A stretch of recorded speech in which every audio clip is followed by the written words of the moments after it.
आपसे रिक्वेस्ट करता हूं बड़े ध्यान से इन बातों को समझे, क्योंकि खुदा का आना बड़ा निकट है। हालेलुया। आइए मेरे साथ निकाले रोमी 14 अध्याय के 12 पद को देखिए, बाइबल क्या बताती है। रोमियो 14 के 12 पद को। इसलिए हम में से हर एक परमेश्वर का अपना अपना लेखा देगा। हर एक व्यक्ति परमेश्वर को अपना अपना लेखा देगा। वो भले बहुत बड़ा धनी व्यक्ति क्यों ना हो, वो क्यों ना गरीब व्यक्ति क्यों ना हो, वो क्यों ना एक बुद्धिमान या ताकतवर क्यों ना हो, वो क्यों ना पास्टर हो, जो भी है, हर एक व्यक्ति को अपने कामों का लेखा उस परमेश्वर को क्या करना पड़ेगा, देना पड़ेगा। हालेलुया। मैं और आप अद्भुत परमेश्वर की संतान है, थोड़ा याद रखना इस बात। मैं और आप एक आदरणीय प्रभु की हम संतान है। हम कोई आवारा या बेकार आ गए हैं इस दुनिया में, ऐसा नहीं है। हम कई बार इस दुनिया में आए हैं जो खुदा ने मेरे आप के लिए प्लान रखा था। ऐसे चांद से नहीं आ गए कि अचानक से आ गए परमेश्वर के पास, खुदा की प्लानिंग थी और उसने हर किसी को नहीं बुलाया। और अगर आपको बुलाया है तो आपके जीवन में वो कुछ करना चाहता है। इसलिए इस दुनिया में वो आपकी पग पग की रक्षा करता है, हमारे एक एक कदम को देखता रहता है हम किस रीति से जीवन हमको जीना चाहिए, और वो हमें पवित्र आत्मा के द्वारा सिखाता है। बड़े ध्यान से इस बात को सुनना। आज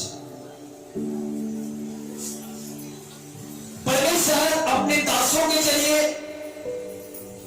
भविष्यवक्ता के जरिए और समय समय पर नाना प्रकार के तरीकों को अपनाकर इंसान के कदम को, उसके स्वभाव को हमेशा ठीक करना चाहा, ताकि हम खुदा के कलामों के अनुसार, उसकी इच्छा के अनुसार इस पृथ्वी पर जीने पाए। हालेलुया। इसलिए रोमियो 14 के 12 में इस बात को बताता है। फिर से पढ़ दें आप। इसलिए हम में से हर एक परमेश्वर को अपना अपना लेखा देगा। हर एक व्यक्ति को हर एक काम का परमेश्वर को लेखा देना पड़ेगा। हम ये ना सोचें कि हम प्रभु के आगे हमारा उद्धार हो गया, अब हमारा न्याय नहीं होगा। मगर आज परमेश्वर कलीसिया को कुछ बातों को रिलेट करना चाहता है। इसलिए पौलुस कहता है, फिलिपियों 1:21 में कहता है, फिलिपियों 1 अध्याय के 21 पद को देखिए। जो कि मेरे लिए जीवित रहना मसीह है। देखो पौलुस कहता है मेरे लिए जीवित रहना मसीह है और मर जाना लाभ है। हालेलुया। ये बताना चाहता हूं, साउल, पौलुस पहले साउल था, उसके बाद वो पौलुस बना, मतलब पुरानी जिंदगी को छोड़ के वो नई जिंदगी में आया। मैं और आप इस बात को बताना चाहता हूं, मैं और आप एक नई सृष्टि है। इसे पौलुस कहता है जीना भी मसीह के लिए और मरना भी मसीह के लिए। मेरा और आपका एक उद्देश्य, एक परस्पर होना चाहिए कि हम किस लिए जी रहे हैं, किसके लिए जी रहे हैं। ये हमारा जीवन किसके लिए जीना है। हम आओ तो गए परमेश्वर के पास,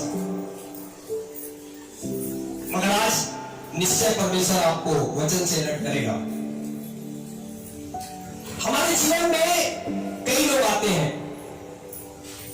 वो हमारे पिता या हमारी बहन या माता या अंकल या बच्चे या नाना प्रकार के मित्र भी, हमें हर एक जन से प्यार है। हम उनकी इज्जत भी करते हैं और उनका हम सम्मान भी करते हैं, मगर हम जी किसके लिए रहे हैं? इसलिए पहली इस बात बताती है, एक प्रेमी और एक प्रेमिका तो एक दूसरे के लिए क्या किए थे? जिए थे। और एक दूसरे को जब नहीं मिले तो क्या कर लिए? आत्महत्या कर लिए। वो क्या कर रहे थे? वो एक दूसरे से प्रेम तो करते थे, एक दूसरे के लिए जीते तो थे, और जब वो एक दूसरे को नहीं मिल पाए तो सुसाइड कर ली, क्योंकि वो जी उसी के लिए रहते। मगर मैं और आप किसके लिए आज बुलाए गए हैं? हमारे जीवन में सर्वप्रथम पहली प्राथमिकता परमेश्वर होनी चाहिए। क्योंकि बताना चाहता हूं, ये जो सप्ताह का पहला दिन है ना, ये हमारे सप्ताह का पहला दिन शुरुआत यही से होता है। कई बार हम इसके महत्व को नहीं समझ पाते,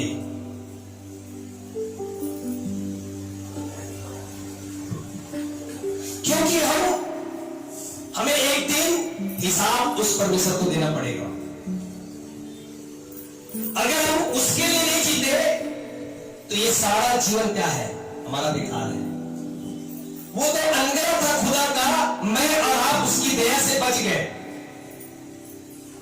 मगर अब प्रभु में आने के बाद, उद्धार पाने के बाद, पापों की क्षमा मिलने के बाद अब हम किस चीजों में लगे हुए हैं? हमारे जीवन में सब कुछ रखा हुआ है। हमारे जीवन में हमारी पत्नी है, हमारा पति है, हमारे बच्चे हैं, हमारे माँ बाप है, सब कुछ सिस्टम से रखा गया है। उसको उतार चढ़ाव नहीं करना चाहिए, ऊपर नीचे नहीं करना चाहिए, एक सिस्टम से हमको जीवन जीना चाहिए। कभी कभी हम एक के पीछे पड़ जाते हैं और ये मेरे जीवन का बहुत ही महत्व रखता है करके हम क्या करते हैं? उसी बात पे लग जाते हैं। मगर पौलुस कहता है, मेरे जीवन में परमेश्वर का महत्व मैं रखता हूं। जब परमेश्वर नहीं तो मेरे जीवन में कुछ भी नहीं। मैं इसलिए जीना मेरे लिए मसीह है और मरना मेरे लिए क्या है? लाभ है। हालेलुया। मैं एक चुटकुला से शुरुआत करता हूं। मंत्री नेता लोग जो थे, वो एक दिन सुबह उठे और बोले हम हॉस्पिटल जाएंगे पागल खाने में, और पागल खाने का हम देख रेख करके आते कि उनका किस प्रकार से इलाज किया जा रहा है। और जब मंत्री लोग हॉस्पिटल पहुंचे, पागल खाना में पहुंचे, तो वहां के जो डॉक्टर लोग थे उन्होंने क्या किया? सारे कमरों में ले गए, सारे पागलों को दिखाया, सब कमरों को दिखाया, मगर 2 कमरों को उन्होंने नहीं दिखाया। उसी समय मंत्री कहता है, ये चीज बताओ मेरे को, ये जो 2 कमरे हैं आप यहाँ पर पागल नहीं रहते? बोले नहीं रहते, बड़े खतरनाक पागल लोग हैं। तो बोले क्या हुआ खतरनाक? हमें दिखाओ तो सही। तो एक दरवाजा खोला गया, तो वहां पर एक पागल क्या कर रहा था? चिल्ला रहा है, कल्पना कल्पना कल्पना कल्पना। बोले ये क्या हो गया? बोले ये कल्पना के पीछे दीवाना था और इसकी शादी नहीं हुई, इसके चक्कर में क्या हो गया? पागल हो गया। बोले आप दूसरा खोल। फिर दूसरे गेट में खुले, दूसरे गेट में और चिल्ला रहा था वहां पर। बोले ये क्यों पागल हो गया है? बोले कल्पना के साथ इसकी शादी नहीं हुई, इसके कारण ये पागल हो गया है। हालेलुया। मतलब वो बोलता है मैं बताना कुछ और था, ये यहाँ पर उसको कल्पना के साथ शादी नहीं हुई तो क्या हो गया? ये पागल हो गया था। और एक व्यक्ति का कल्पना के साथ शादी हो गई है, वो इसलिए पागल हो गया, उसके बहुत परेशान है, इसके कारण इसलिए पागल हो गया। दोनों एक ही के कारण क्या हो गए? पागल हो गए। हालेलुया। आज भी हम लोग किसी कारण से पागल हो जा रहे हैं। आए किसके लिए उसको भूल चुके हैं। हम लगे हुए इस दुनिया में अपनी चीजों में, मगर पौलुस को इस बात को समझ में आ गया। वो सब कुछ होने के बाद वो जैसे ही मसीह को पाया, बोलता है ये सब तो पूरा करना था मेरे लिए। हालेलुया। क्योंकि अंतिम समय है, न्याय तो सबका होगा, हिसाब तो हर एक व्यक्ति को देना पड़ेगा। वो छोटा रहे, बड़ा रहे, पास्टर रहे, कोई भी रहे, कलीसिया में कोई व्यक्ति रहे। आप धोखे में मत रहना कि हम बच जाएंगे।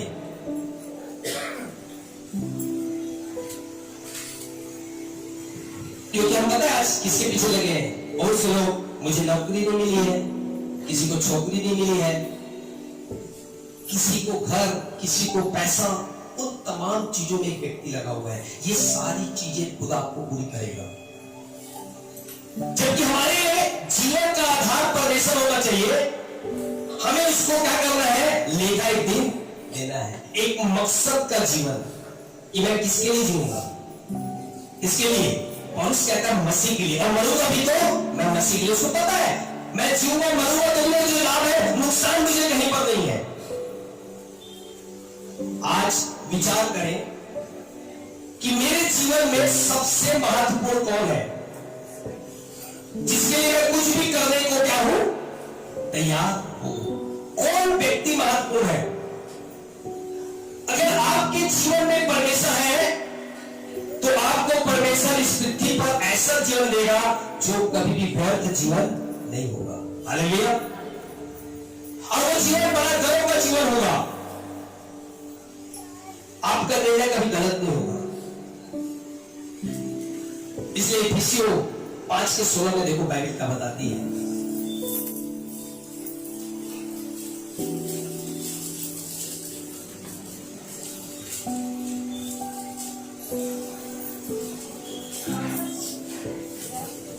अवसर को बहुमूल्य समझो, अवसर को बहुमूल्य समझो, क्योंकि दिन बुरे हैं। दिन क्या है? पिछले हफ्ते भी पास्टर साहब आए थे, उन्होंने बोला दिन तो बहुत बुरे हैं। बोले नहीं, प्रधानमंत्री ने इस बात की घोषणा किए थे कि दिन अच्छे आ चुके हैं, तो उन्होंने एक अच्छी बात बोले, वो प्रधानमंत्री के अच्छे दिन है, हमारे लिए दिन बुरे हैं। वो हमारे लिए नहीं बोल रहा था, अपनी बात कर रहा था। और यहां पर भी उस बात को बताया जा रहा है, अवसर को बहुमूल्य समझे। हम अवसर को समझ ही नहीं पा रहे। पौलुस कहता है जो समय बहुत ही कीमती है। मान लो जो मेरा उम्र अभी करीब 51 हो चुका है, अब मैं पीछे या 20 या 40 साल का नहीं हो सकता। जो गया हो गया। अब मुझे कब जीना है? आज का जीवन, वर्तमान का जीवन मुझे क्या करना है? इस पृथ्वी पर जीना है, क्योंकि मुझे क्या करना है? समय का हिसाब देना है।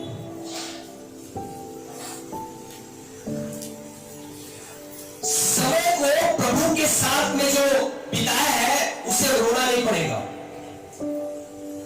हनोक 300 साल परमेश्वर के साथ चला और परमेश्वर का वो क्या हो गया? हो गया। हालेलुया। और उसके पास धन दौलत, उसके पास डिग्रियां, सारा कुछ था, किसी चीज की कमी नहीं थी, मगर वो सारा कुछ क्या था? त्याग दिया। जब उसे मुझसे मिला, वो जान गया कि परमेश्वर का जीवन मेरे लिए बहुत महत्वपूर्ण है। कितना समय बात में बिता दिए हम लोग, कितना समय बिजनेस में बिता दिए, घूमने फिरने में भी हम लोग बिता दिए, कितना समय है हम व्यर्थ बातों में बिता दिए। हमें हिसाब देना पड़ेगा। समय का परमेश्वर हिसाब देगा। हम कई बार सोचते हैं संडे नहीं आएंगे तो कोई दिक्कत नहीं है। मैं जब सुबह आज प्रार्थना कर रहा था, पवित्र आत्मा मुझे अगुवाई कर रहा था, और मैंने खुद देखा कि पवित्र आत्मा मेरे साथ में इस बात को बोल रहा था कि तू आज क्या कर, उन दूतों को आदेश दे, मैं लोगों के घर में जा जाके मैं लोगों को लेके आऊंगा। हालेलुया। और मुझे खास करके विक्की भाई की बात बोल जाता था, मैं बोलता था परमेश्वर क्या रियल में तू लाएगा? बोलेगा बिल्कुल लाऊंगा। और आप नहीं मानोगे, 9:30 पौने 10 बजे विक्की का फोन आया। मैं बड़े आनंद से भर गया कि पवित्र आत्मा और उसके दूत काम कर रहे हैं। हालेलुया। वो इस प्रकार कोई काम में बिजी हो चुका थे, मगर वो बोले भैया जब तक वो काम पूरा नहीं होगा मैं नहीं जा सकता। मैं बोला परमेश्वर तो खुदा बोले से बता देना कि मैं समय का हिसाब लूंगा। कितना समय उसने अपने तमाम चीजों में लगाया, मैं एक एक बातों का हिसाब दूंगा। कलीसिया को इस बात को अलर्ट कर दे।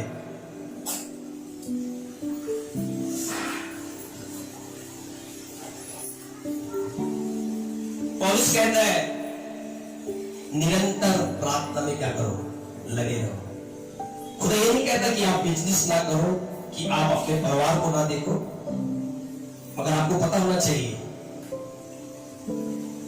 कि हम किसके लिए बुलाए गए हैं।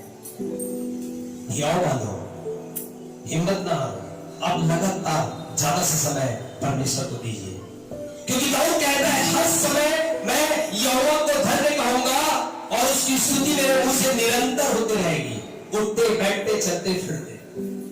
तो तुझे पता है मुझे एक एक शब्दों का हिसाब देना पड़ेगा। निकाले उत्पत्ति 5:27 में पढ़े, यहां पर मथुसेल के बारे में बताया गया है। उत्पत्ति 5 अध्याय के 27 पद को देखते हैं। इस प्रकार मथुसेल की कुल आयु 969 वर्ष की हुई। देखो, मथुसेल की आयु 969 साल की थी। तत्पश्चात वह मर गया। और मगर उसके बारे में कुछ नहीं लिखा वो कैसे जिया, वो मर गया। जिया तो एक व्यक्ति बहुत लंबा, मगर उसका जिक्र ही नहीं है कैसे जिया। मगर बताना चाहता हूं, समय का हिसाब लेगा परमेश्वर।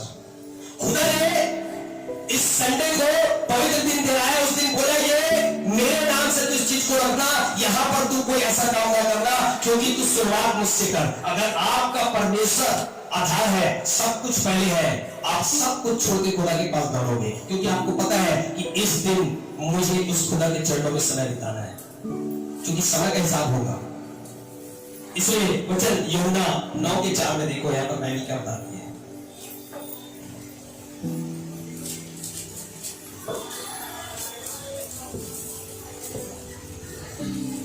जिसने मुझे भेजा है, जिसने मुझे भेजा है, हम उसके काम दिन ही दिन में करना अवश्य है। उसके काम को दिन दिन में करना अति आवश्यक है।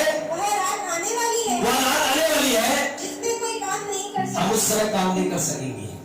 उसके काम को दिन दिन में करना है। समय बहुत ही कीमती है। मेरे नाम को परमेश्वर ने इसलिए बुलाया है कि हम उस खुदा के काम को क्या करें, पूरा करें। समय वापस नहीं आता। ये समय अगर आपने प्रभु के साथ बिताया है तो आपको रोना नहीं पड़ेगा,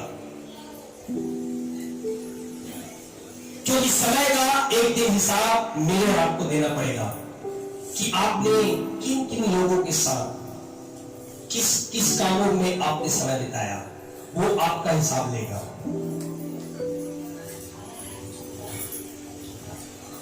दूसरी बात, लूका 18 अध्याय के 1 पद को देखेंगे यहां पर।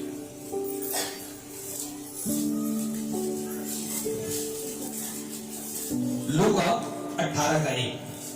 फिर उसने इसके विषय में कि नित्य प्रार्थना करना फिर उसके विषय में यीशु मसीह क्या बोल रहा है, नित्य प्रार्थना करना और याव न छोड़ना, और याव न छोड़ना, उससे यह दृष्टांत कहा।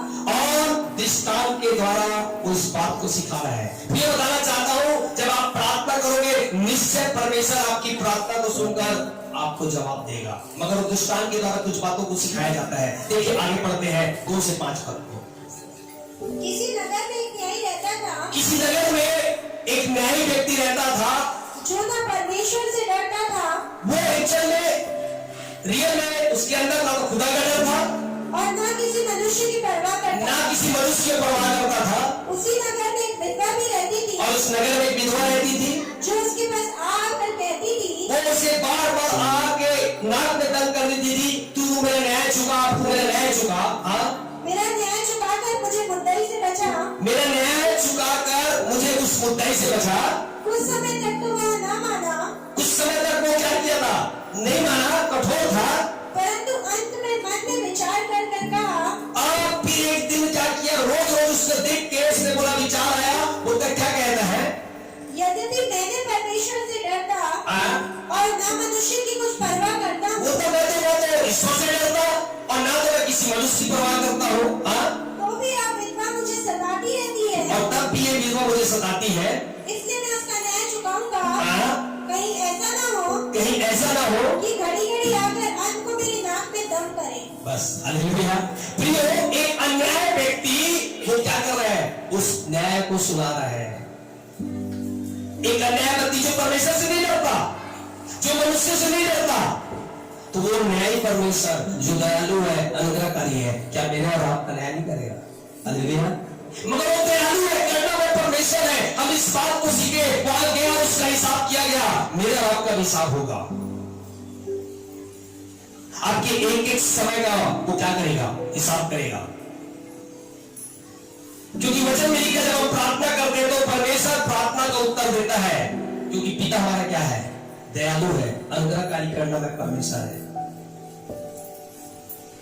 परमेश्वर ने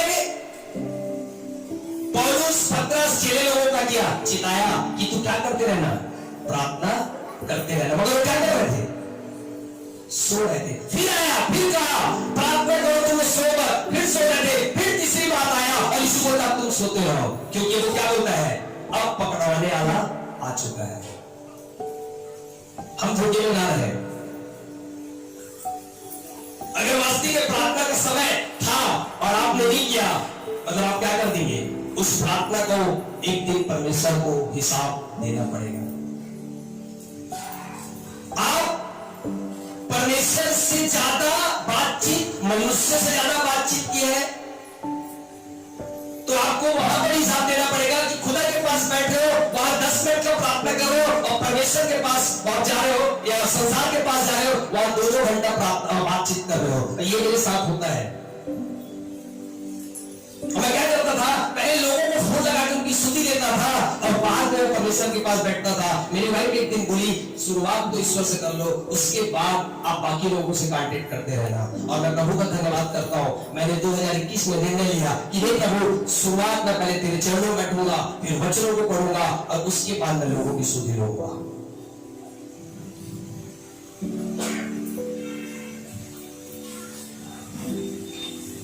क्योंकि मेरे और आप एक एक शब्दों का भी क्या करेगा, परमेश्वर हिसाब लेगा, समय का लेगा, एक एक शब्दों का लेगा। अगर हमने परमेश्वर में ज्यादा बातचीत की है तो हमें पछताना नहीं पड़ेगा। मगर हम क्या करते हैं, परमेश्वर से ज्यादा लोगों से इतना ज्यादा कांटेक्ट कर लेते हैं, इतना फोन नंबर हमारे पास रहता है कि हम जब भी लगाते हैं लोग इतना एंगेज रहते हैं, क्योंकि खुदा के पास बैठने की समय नहीं है। और क्या करते हैं, शैतान भी बड़ा अच्छा चालाक है, बोले आप कोई गलत थोड़ी कर रहे हो, आप लोगों की स्तुति ले रहे हो, तो उसके लिए प्रार्थना कर रहे हो, मगर आपके पास समय नहीं है, आप अपना व्यक्तिगत जीवन ईश्वर को दे ही नहीं रहे हो, और आपको इस प्रकार इन चीजों में फंसा देता है। जैसे मैं कल शैतान की 3 बातों को सिखा रहा था कि कैसा छल करता है। कौन कौन का वचन सुना है ऑनलाइन के थ्रू? बस बाकी किसी के पास सब्सक्राइब नहीं है मेरे ख्याल से, ऑनलाइन छोटे तो नहीं सुनी। वहां पर किस प्रकार शैतान छल करके लोगों को, आप YouTube पे जा सकते हैं और निकाल सकते हैं कि शैतान की छल की बातें, वो आपको वहां पर पता चलेगा कि कैसा वो लोगों को उसी काम में लगा देता है, उस काम में मेहनत करने के लिए लगा देता है जिस काम के लिए परमेश्वर ने उनको सब कुछ पहले से दे चुका है। उसने कहा मेरे कोड़े खाने से तुम चंगे हो चुके हो, मगर हम परमेश्वर से चंगाई मांग रहे हैं। यद्यपि चंगाई क्रूस पे दे दी गई है, उसने कोड़े खा ली है, आपको सिर्फ क्लेम करके उसको लेने की जरूरत है। और हम क्या करते हैं, जिसमें मेहनत नहीं करना है, अब रात दिन उसी पर मेहनत करते हैं, और इसके कारण वो चाहता है कि हम इतना थक जाए कि हम परमेश्वर की इच्छा को जान ही ना सके। सब कुछ मिल चुका है, आपको क्लेम करके सिर्फ वापस लेना है और कुछ नहीं करना है। सारा कुछ परमेश्वर पहले से कर चुका है। आप उसको YouTube पे देखें, आपको समझ में आएगा।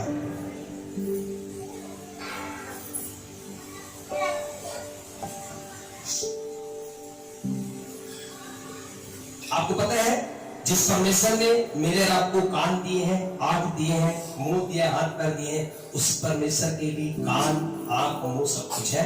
वो भी दिखता है, वो भी सुनता है, वो भी बोलता है। आप चिंता ना करें। आप सोचते हो कि हमको तो दिखता नहीं तो कैसा होगा, मगर वो बनाने वाला है, उसके पास भी सारी चीजें हैं। इसलिए देखो बाइबल में लिखा है, मत्ती 12:36 को पढ़ो। मत्ती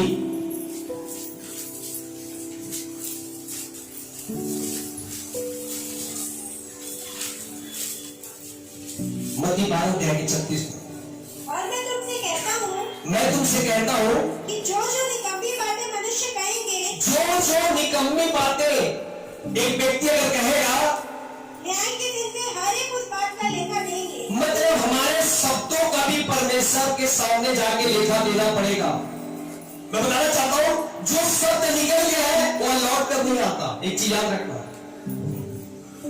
कई बार लोग ऐसा शब्द इस्तेमाल करते हैं कि बड़े एक व्यक्ति को क्या होती, बड़ी पीड़ा होती है। हम बोल तो लेते हैं मगर समझ नहीं पाते बोल क्या रहे हैं। उसके बाद हम क्या करते रहते हैं, फिर सॉरी बोलते रहते हैं, माफी मांगते रहते हैं, बस यही काम कर रहे हैं। आपको पता होना चाहिए एक एक शब्दों का हिसाब होगा। आपको पता है यीशु जब इस पृथ्वी में था, शैतान ने से कहा कि तू तो शैतान की संतान है, तू दुष्ट है, क्या क्या बातें नहीं कहा, मगर यीशु ने एक भी उलट उसे जवाब नहीं दिया। उसे पता था, मगर स्वर्ग से एक आवाज आई, ये मेरा प्रिय पुत्र है, इससे मैं प्रसन्न हूं। हालेलुया। मगर हम क्या करते हैं, एक व्यक्ति कुछ बोलता है, वो एक बोलता है, हम चार बोलते हैं। हम भूल जाते हैं कि हमारे शब्दों का हिसाब होगा। हम कितना समय परमेश्वर के चरणों में, कितना समय कलीसिया में, कितना समय हम खुदा के वचनों में बिताते हैं, उस समय का हिसाब होगा। दूसरा, आपके एक एक शब्दों का हिसाब होगा। हम कुछ भी बोल देते हैं, कुछ भी कर लेते हैं और उसके बाद बोलते नहीं, मेरा तो बोलने का मकसद ऐसा नहीं था, मगर हम भूल जाते हैं कि हमने जो बोला वो चीजें हो गई है और वहां लेखे में लिख जाएगी। पता है, कुत्ता अगर आपको काट देगा तो आप उस कुत्ते को काटोगे क्या? काट के देखना जरा। कुत्ता अगर काटेगा, क्योंकि भाई आपको पता है आप वो कुत्ता इसलिए आपको काट रहा है, आप थोड़ी कुत्ते हैं उसको काटेंगे। मगर अगर उसको काटेंगे तो आप इतना जबरदस्त काटेगा कि आप बचोगे भी नहीं, 16 इंजेक्शन भी काम नहीं करेगा। तो एक व्यक्ति कैसा बोल रहा है, उसको बोलने दो। यीशु को उसने क्या क्या नहीं बोला, उसने एक शब्द नहीं बोला, उसको पता था। आपको पता होना चाहिए कि शब्द का हिसाब होगा। इसलिए लिखा है कुलुस्सी 4:1 में निकाले 6 के देखें, 4 का 6 पद को देखें। कुलुस्सी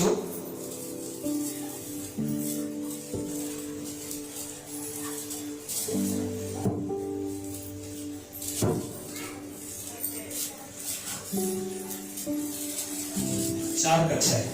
तुम्हारा वचन सदा अनुग्रह सहित। देखो, आप जब भी किसी को बोले, खुदा से अनुग्रह को मांग ले, अनुग्रह के साथ बोले, हाँ, और सलोना हो। और कैसा हो, सलोना होना चाहिए। मीन सलोना मतलब मीठा होना चाहिए। मगर हमारे शब्द क्या रहते, कई बार इतने अच्छे शब्द रहते हैं, समझ नहीं आता एक व्यक्ति का क्या जीवन बीत रहा है। मैं एक चर्च के बारे में सुन रहा था, मैं गया था मीटिंग में, तो भाई लोग बता रहे थे, बोले भैया हमारे समझ नहीं आता, हमारे पास्टर साहब बड़ा ऐसी शब्दों को बोल देते हैं। बोले तो सामने जगह खाली पड़ रहती है ना, तो बोले तो यहाँ पर कोई मर गया है क्या, मुर्दा का पड़ेगा जो बैठ नहीं रहा, वो ऐसी शब्दों को इस्तेमाल करता है। अरे ये बहुत जगह खाली है भैया, प्लीज आपने सामने आ जाओ, बैठ जाओ। वो समझेंगे, वो इस प्रकार के बात करते हैं जो बैठने वाले भी डर के मारे नहीं बैठते। क्या पता भैया मुर्दा रहा हो तभी लोग नहीं बैठते हैं। उसको समझ में नहीं आ रहा है कि मैं क्या बोल रहा हूं। हम इस बात को जाने, समय का हिसाब होगा, हमारे शब्दों का हिसाब होगा, क्योंकि लेखा हर एक व्यक्ति को देना पड़ेगा परमेश्वर के सामने। हम उद्धार पा चुके हैं, हमारे पाप क्षमा चुके हैं, मगर अब हम आगे जीवन किस प्रकार जी रहे हैं। इसलिए देखो क्या बोलता है, फिर से पढ़े। तुम्हारा वचन सदा अनुग्रह सहित और सलोना हो। तुम्हारा वचन सदा अनुग्रह सहित और सलोना हो, कि तुम्हें हर मनुष्य भोजन रीति से उत्तर देना आ जाए। वैसे तो कैदे के साथ जवाब हमें नहीं देना चाहिए, मगर कोई ऐसी परिस्थिति पड़ भी गई तो आपके शब्द इतने मीठे होना चाहिए, अनुग्रह होना चाहिए कि एक व्यक्ति की उन्नति हो और एक व्यक्ति इस बात को समझे। क्योंकि जब आपका शब्द रहेगा ना वो मारेगा, मगर आत्मा की बातें रहेगी तो वो क्या करेगा, एक व्यक्ति को जिला देगा। हालेलुया।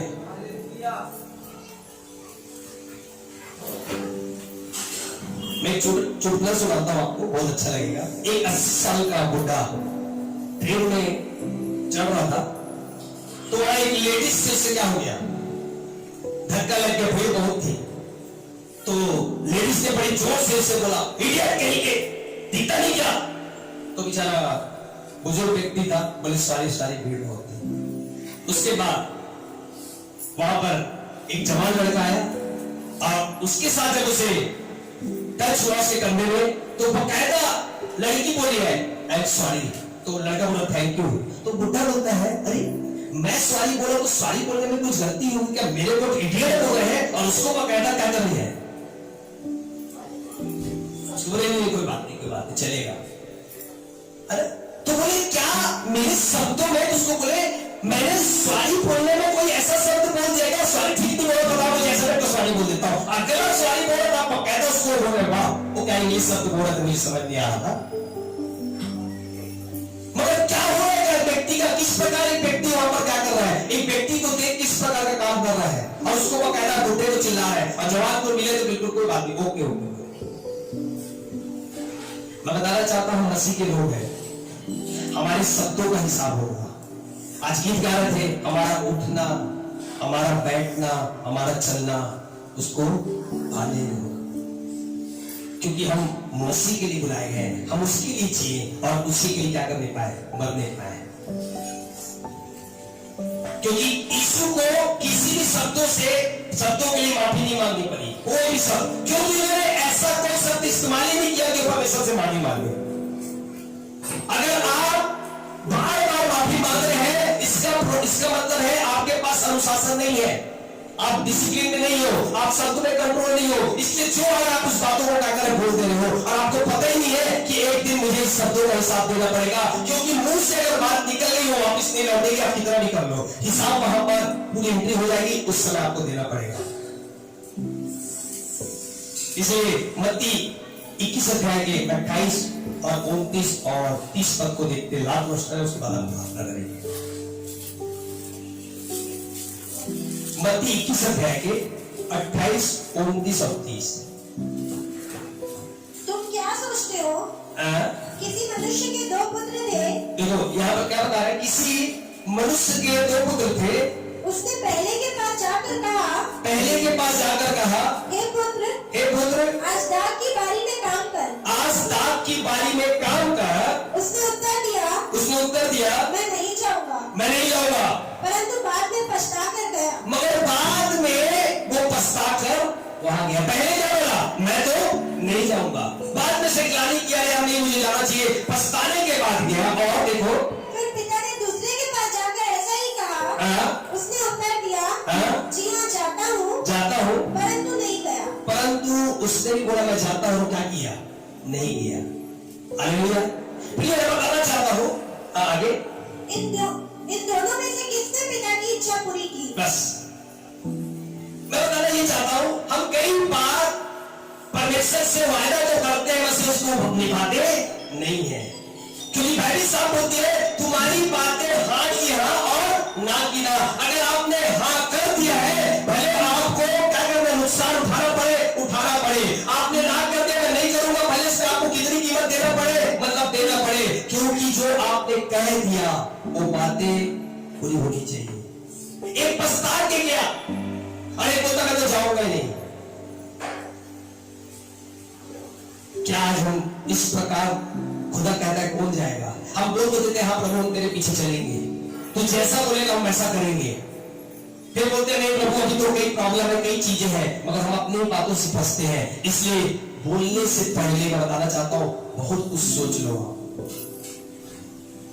क्योंकि एक व्यक्ति अपने ही बातों से फंसता है। इसलिए पहला राजा 22 अध्याय के 5 और 6 पद को पढ़ने के बाद हम प्रार्थना करेंगे। पहला राजा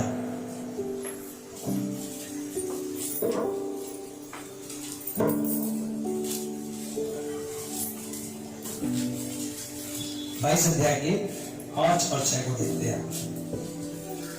फिर यहोशापात ने इस्राएल के राजा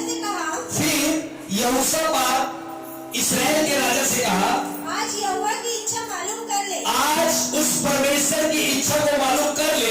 तब इस्राएल के राजा ने नबियों को जो कोई 400 पुरुष थे इकट्ठा करके उनसे पूछा, और उनको इकट्ठा करके पूछा क्या मैं गिलाद के रामोत से युद्ध करने के लिए चढ़ाई करूं? क्या मैं गिलाद के रामोत से युद्ध करने के लिए चढ़ाई करूं या रुके रहूं? उन्होंने उत्तर दिया चढ़ाई कर, क्योंकि प्रभु उसको राजा के हाथ में कर देगा। हालेलुया। प्रिय बताना चाहता हूं हमें आज परमेश्वर की इच्छा को मालूम करना है। प्रभु तू क्या चाहता है बता। प्रभु मैं तेरी इच्छा अनुसार इस पृथ्वी में जीना चाहता हूं। और प्रभु की इच्छा क्या है? उसके वचन को पूरा ही करना तो प्रभु की इच्छा है। हालेलुया। आज हम क्या करते हैं? मसीह में आ तो गए हैं, जो हमें अच्छा लगता है उस काम को करते हैं। बोलते हैं कोई बात नहीं, खुदा तेरे लिए तो कर रहे हैं, मगर हम खुदा की इच्छा को जान ही रहे। खुदा की इच्छा क्या है? आप जरा पूछो तो सही। मैं जब सुबह घुटने में आया था, प्रार्थना कर रहा था। पहले कैसे करता था प्रार्थना पता है? रेडियो टाइप प्रार्थना। जो मुझे याद आता था, मेरे कलीसिया के लोगों का चेहरा देखता था जो सामने बैठे, जो मुझे याद आ जाए मैं उनके लिए दुआ करता था। बिजनेस के लिए दुआ करता था, रायपुर छत्तीसगढ़ जो मुझे समझ आता था प्रार्थना करता था। मगर जब मैं 1 तारीख से इस बात को निर्णय लिया, मैं पवित्र आत्मा के बारे में सोचने लगा। मैंने जैसे पवित्र आत्मा को अपने आप को दिया, मैंने परमेश्वर मेरी इच्छा अनुसार प्राप्त करनी चाहिए, मुझे तो तेरी इच्छा चाहिए। आप नहीं मानोगे, ऐसे काम होना शुरू हो गए कि मैं बता नहीं सकता, मैं सोच नहीं सकता। और मैं आज इस कलीसिया में उस बात को देख रहा हूँ। जब मैंने प्रार्थना किया तो उत्तर मुझे यहाँ पर आके मिला। हालेलुया। जब आप ईश्वर की इच्छा के अनुसार चलते हैं, आपके अंदर एक बोझ आएगा। परमेश्वर बताएगा देख मैं ऐसा कर रहा हूं। और मैंने कई लोगों को देखा कि खुदा उन दूतों को भेज रहा था और लोगों को वहां पर लेके आ रहा था। मैं अचानक यहाँ पर जो गया था, वो परिवार के लिए जिनकी किडनी लीवर सब कुछ फेल हो गया, वो परिवार 10-15 लोग यहाँ पर आए। मैं उनके लिए कंटिन्यू क्या कर रहा था? प्रार्थना कर रहा था। और फिर परमेश्वर बताया कि शैतान बड़ा कोशिश कर रहे हैं ना आए, मगर मैं आज अपने दूतों को भिजवाएंगे। और उसी समय भैया का फोन आया कि भैया वो लोग निकल चुके हैं, पहुंचने वाले हैं। हालेलुया। वो रुकेगा, वो नहीं चाहेगा कि उसके लोग खुदा के पास में आए। तब मुझे वचन याद आया उसी समय, क्योंकि मैं उत्पत्ति स्टडी कर रहा था। मूसा को परमेश्वर ने बोला कि जा तू मिस्र देश में जा और इस्राएलियों को तू निकाल के लाना। तो उसके लोग क्या बोलते हैं? फिर वो बोलता है ऐसा कर, तू बुजुर्गों को ले जा। बोले नहीं, मैं तो सबको ले जाऊंगा। ठीक है, जवानों को ले जा। बोले नहीं, पूरे लोग को ले जाऊंगा। बोले ठीक है, पति बच्चे सबको ले जा, जानवरों को छोड़ दे। बोले नहीं, ये भी जाएंगे और साथ में तेरे हमारे जितने जानवर वो भी जाएंगे और ये तो जाएंगे, हम तो तुम्हारा धन भी लूट के लेके वापस जाएंगे, क्योंकि हम खुदा के पास जा रहे हैं, उसे कोई नहीं रोक सकता। हालेलुया। और मुझे ये वचन याद आया, जब परमेश्वर में तुम्हारे दूतों को भेज, कोई तुझे तेरे लोगों को रोकता है तो आज दूत तेरे लेके आए। और मैंने इस बात को देखा कि आज जब मैं आया तो चर्च भरा हुआ था, क्योंकि दूत वहां पर काम कर रहे थे। जब आप परमेश्वर की इच्छा के अनुसार वास्तविक में जब प्रार्थना करते हैं, एक बड़ा परिवर्तन आएगा। और तब खुदा कहता है ये मेरा प्रिय पुत्र है, इससे मैं क्या हूँ? प्रसन्न हूँ। मैं 2021 में निर्णय लिया। मैं आप लोगों से रिक्वेस्ट करता हूँ, आप अपनी इच्छा के अनुसार प्रार्थना ना करें, आप खुदा के पास जाए, पवित्र आत्मा को अपने आप को दे, पवित्र आत्मा से कहे पवित्र आत्मा तू किसके लिए चाहता है मैं प्रार्थना करूं। वो आपको बताएगा। जब वो बताएगा, एक बड़े काम को आप जल्द से जल्द देखने पाओगे। अन्यथा आप सारी जिंदगी दुआ करते रहो, रिजल्ट कुछ नहीं मिलेगा। वो प्रार्थना को सुनने वाला है, वो आपकी अगुवाई करने वाला है, वो बैठा हुआ है, वो चाहता है कि मुझे कोई काम दे। और वो जब आप उसे देंगे, निश्चय एक बड़े काम को अपने जीवन में देखने पाएंगे। हालेलुया। मैंने 2 चीज बताई, समय का हिसाब होगा। मैं कलीसिया को मैं अलर्ट कर रहा हूं, ये बता रहा हूं, क्योंकि खुदा ने मुझे साफ बताया कि कलीसिया को बता दे हर एक व्यक्ति का समय का हिसाब होगा। आप जितने समय परमेश्वर के चरणों में बिताते हैं, या हम व्यर्थ बिताते थे, क्योंकि 3 दिन की मीटिंग थी हिचकियाटा का, मुझे समझ भी नहीं आया था। उन्होंने बोला सलूजा ब्रदर आप अपने चर्च में लीडर आप है, मैं आपको आईडी देता हूँ और अपने पूरे चर्च को लगाओ। मगर मेरे पास यहाँ पर चर्च नहीं था, मैं समझ नहीं पाया।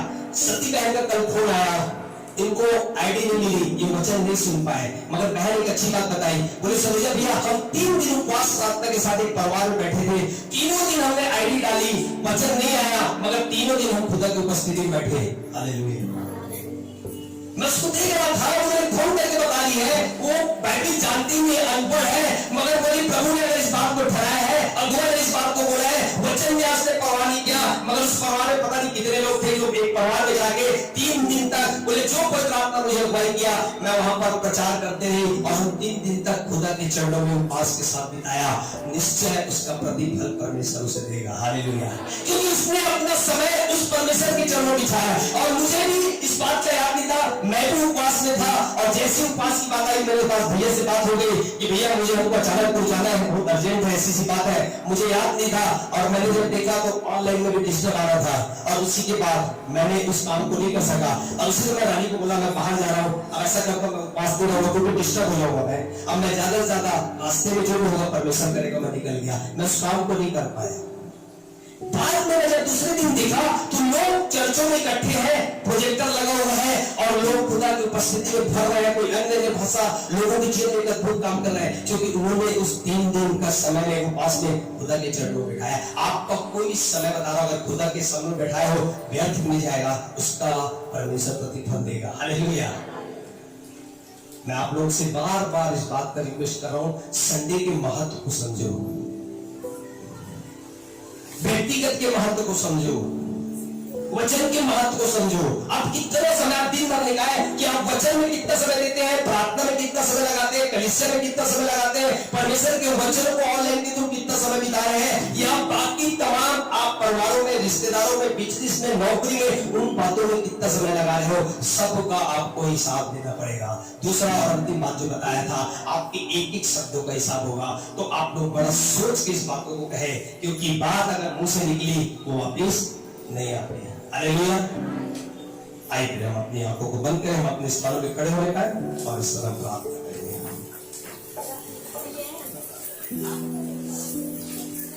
Thank you Lord. पिता हम आपके नाम की स्तुति करते हैं, हम आपके नाम की तारीफ करते हैं।